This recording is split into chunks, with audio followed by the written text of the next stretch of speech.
In the story of Tai the Tasmanian Tiger, no antagonist emerges as more ruthless and vile than the nefarious cassowary from Down Under, Boss Cass. I found Boss Cass to be an interesting character, much like the rest of the cast. Although the Tasmanian Tiger franchise may lack the depth and expansiveness of other franchises I cover such as Pokemon or Halo, there are surprising elements about the characters that often go unnoticed. And speaking of, this video will contain spoilers to all Tai games and comics, so proceed with caution. Boss Cass, aptly named, commands a formidable army composed of frills, blue tongues, and various other malevolent entities. Although there is no official designation for the company responsible for crafting his robots, speculation arises due to his title and penchant for criminal activities, suggesting that his entire organization might function as a crime syndicate.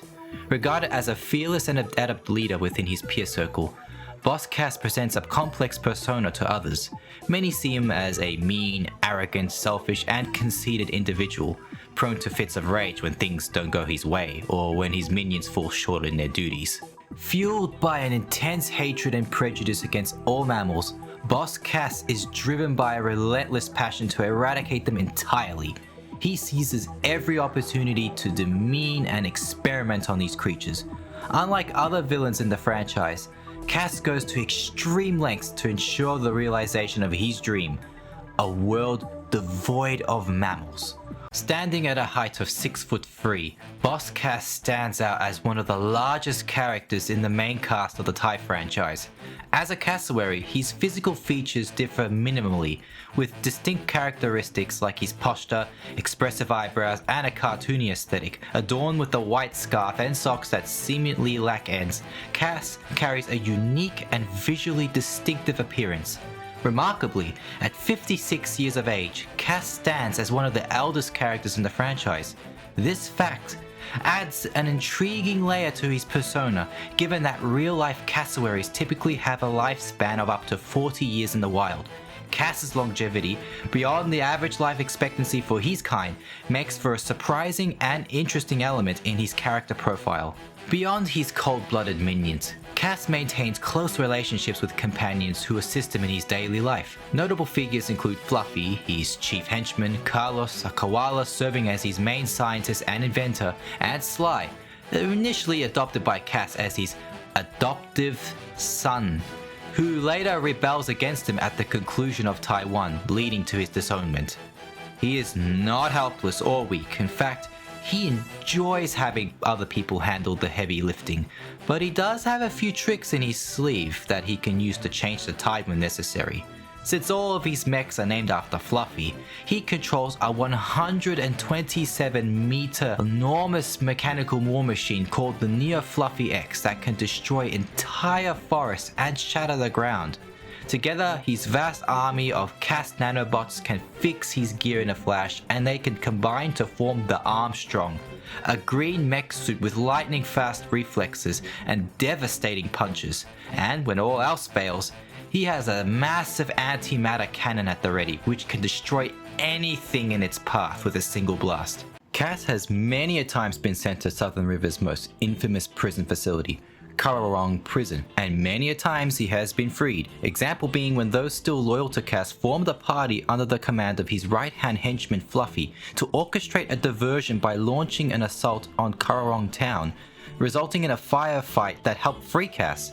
To shield himself from legal repercussions, Cass created his own country called Cassopolis, and with it, exploited diplomatic immunity. Alongside his diplomats, he asserted that they were only present in Baramudji for official Cassopolis business, and as such, considered themselves exempt from local laws.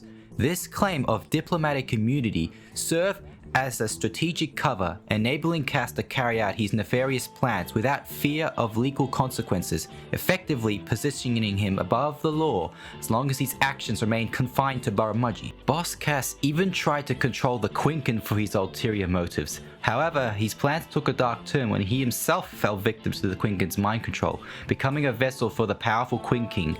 Tai's eventual triumph over the Quinking freed Boss Cass from the mind control, revealing the extent of his immense hatred for Tai. Blinded by his own hubris and animosity, blinding all of Tai's friends including his loyal henchman Fluffy, In a tragic turn of events, Cass's unbridled actions led to the demise of both the Queen King and Fluffy. This unexpected loss unveiled a hint of sadness and remorse in Boss Cass, forcing him to confront the consequences of his actions. The departure of his two best henchmen left a profound impact on his psyche. His hatred even resorted him to stealing Julius's Magneticons and form them together to help summon a meteorite similar to the ones that killed the dinosaurs, to which he dubbed the mission Operation Chicxulub 2. All the while, Cass and his island named Casablanca to remain hidden under a island bunker. Determined to outlast his adversaries, he initiates a plan to encase Casablanca and himself in ice for several thousand years. The intention is clear. By the time he thaws out, Tai and everyone in his vicinity would have perished. In the comics, it is possible that Boss Cass has ordered Scummo and Silbull, two beings from the future, to seek out the Doom Ranger, but for what purpose, I do not know. Hopefully it gets addressed in Tai 5 when it eventually gets made. Boss Cass may be a big ol' angry bird, but he stands as a formidable and cunning adversary, driven by an unyielding determination to rid the world of mammals and reclaim what he perceives as stolen from his ancestors. Boss Cass' character, with his complex motivations and relentless pursuit of his goals, solidifies his place as one of the standout figures in the Tasmanian Tiger universe. His legacy as a compelling and dangerous antagonist ensures that he'll be remembered as one of the best characters in the franchise, leaving an indelible mark on the world of Tai.